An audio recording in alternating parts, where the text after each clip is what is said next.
Hello everyone, आज के इस वीडियो में आप जानने वाले हो सेमेस्टर 3 हिस्ट्री कोर पेपर 5 के कुछ मोस्ट इम्पॉर्टेंट क्वेश्चंस। तो चलिए आज के इस वीडियो को स्टार्ट करते हैं। आप लोगों का जो क्वेश्चंस है वो है गुर्जर प्रतिहार राजवंश की उत्पत्ति के सिद्धांत का वर्णन करें, अथवा गुर्जर प्रतिहार राजवंश के बारे में विस्तृत चर्चा करें। तो इन दोनों क्वेश्चंस में आपको कोई भी क्वेश्चंस पूछे तो आसानी से लिख सकते हो।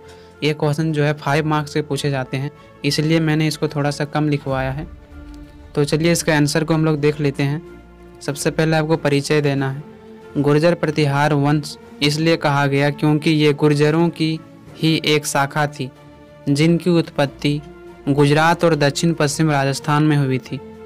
इस वंश का जो संस्थापक था वो नागभट्ट प्रथम था, जिन्होंने 8वीं शताब्दी में शासन किया था।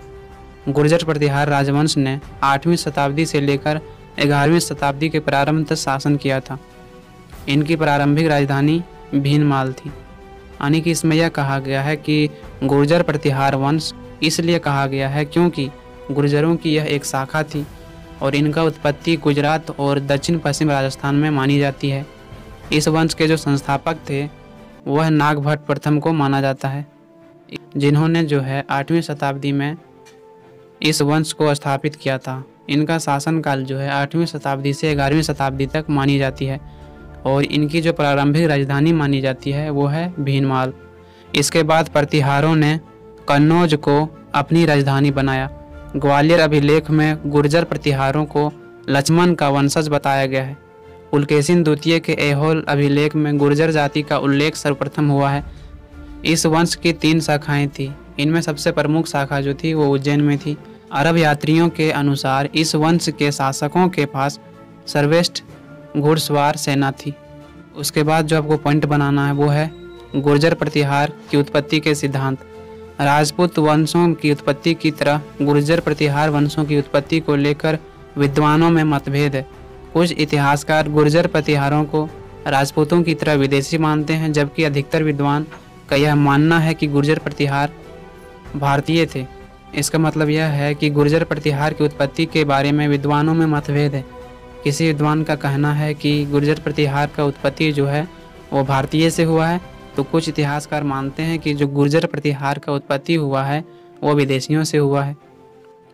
उसके बाद आपको हेडिंग बनाना है विदेशी उत्पत्ति। राजपूतों की विदेशी उत्पत्ति के समर्थक विद्वानों ने गुर्जर प्रतिहारों को खज्जर नामक जाति की संतान बताया है, जो 6ठी शताब्दी ईस्वी के आसपास हुर्नों के साथ भारत में आई थी।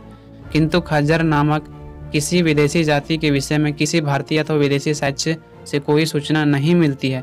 गुर्जर प्रतिहार के विदेशी उत्पत्ति के बारे में सबसे पहले जो है कैंपबेल तथा जैक्सन ने कहा, जिसके बाद भारतीय विद्वानों में भंडाकर तथा त्रिपाठी ने भी गुर्जर प्रतिहार वंश को विदेशी उत्पत्ति कहा है। इसमें यह कहा गया है कि जितने भी राजपूत की विदेशी उत्पत्ति के समर्थक विद्वान थे, जिन्होंने बताया था कि राजपूतों का उत्पत्ति विदेशियों से हुआ था, वही इतिहासकारों ने यह कहा है कि जो गुर्जरों का उत्पत्ति हुआ है वो विदेशियों से हुआ है और यह गुर्जर जो थे वो खज्जर नामक जाति के संतान थे, जो 6ठी शताब्दी में हुर्नों के साथ भारत आ गया था। अगर हम खज्जर नामक जाति की बात करें तो विदेशी जाति में इनका कोई भी साक्ष्य नहीं मिलता है। गुर्जर प्रतिहार की उत्पत्ति के बारे में जो है सबसे पहले कैंपबेल तथा जैक्सन ने बताया था कि इसका उत्पत्ति विदेशों से हुआ था, जिसके बाद जो है भारतीय विद्वानों में भंडाकर और त्रिपाठी ने भी गुर्जर प्रतिहार को विदेशी उत्पत्ति कहा है। उसके बाद आपको पॉइंट बनाना है भारतीय उत्पत्ति। C.V. वेद जी, S. ओझा, दशरथ शर्मा जैसे अनेक विद्वानों ने गुर्जर प्रतिहारों को भारतीय मानते हैं। वे लोग गुर्जर का अर्थ देश का प्रतिहार शासक मानते हैं। K.M. मुंशी ने विभिन्न उदाहरणों से यह सिद्ध करने का प्रयास किया है कि गुर्जर शब्द का प्रयोग स्थान से है, ना कि जाति से। गुर्जर शब्द का उल्लेख 5वीं-6ठी सदी से मिलने लगता है। इन विद्वानों का विचार है कि यदि गुर्जर जाति विदेशी से आकर भारतीय क्षत्रिय समाज में शामिल हो जाती है तो उनका पूरा नामो निशान बिल्कुल समाप्त नहीं होता।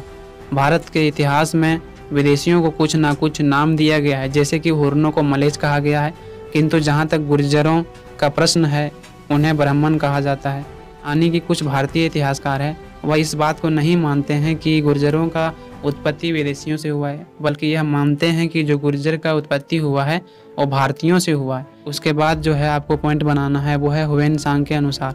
ह्वेनसांग जो था वो चीनी यात्री था, तो इन्होंने क्या कहा हम इस बात को जानते हैं। ह्वेनसांग ने गुर्जर नरेश को क्षत्रिय बताता है। यह माना जाता है कि राजपूतों की उत्पत्ति अग्निकुंड से हुई थी, जिसकी जानकारी हमें चंद्रबरदाई के ग्रंथ पृथ्वीराज रासो से मिलती है। विदेशी उत्पत्ति के समर्थक विद्वानों ने गुर्जर प्रतिहारों को खज्जर नामक जाति की संतान बताया है, जैसे कि मैंने आपको बताया था, लेकिन पृथ्वीराज रासो से इनके बारे में कोई जानकारी नहीं मिलती है। दशरथ शर्मा ओझा जैसे विद्वानों ने भी यही कहा है कि पृथ्वीराज रासो में खज्जर नामक जाति का उल्लेख कहीं नहीं मिलता है। इस प्रकार खज्जर जाति से गुर्जरों की उत्पत्ति सिद्ध नहीं होती है। इन्होंने यह कह दिया कि जहाँ पर हम बात करें राजपूतों की उत्पत्ति तो अग्निकुंड से हुई है, और जिसकी जानकारी हमें कहाँ से मिला है तो चंद्रबरदाई के ग्रंथ है पृथ्वीराज रासो, वहाँ से मिलता है। लेकिन पृथ्वीराज रासो में यह जानकारी नहीं मिलता है कि खज्जर जाति से ही गुर्जर प्रतिहार का उत्पत्ति हुआ है। साहित्य अथवा इतिहास में कहीं भी उन्हें विदेशी से नहीं जोड़ा गया है। उनके लेखों से जो संकेत मिलते हैं उनके आधार पर हम उन्हें ब्राह्मण जाति के रूप में स्वीकार कर सकते हैं, जिन्होंने बाद में क्षत्रिय धर्म ग्रहण कर लिया। कुछ विद्वानों के अनुसार इस वंश का शासक राष्ट्रकूट राजाओं के यहाँ प्रतिहार के पद पर काम करता था, जिस कारण इन्हें प्रतिहार कहा गया है।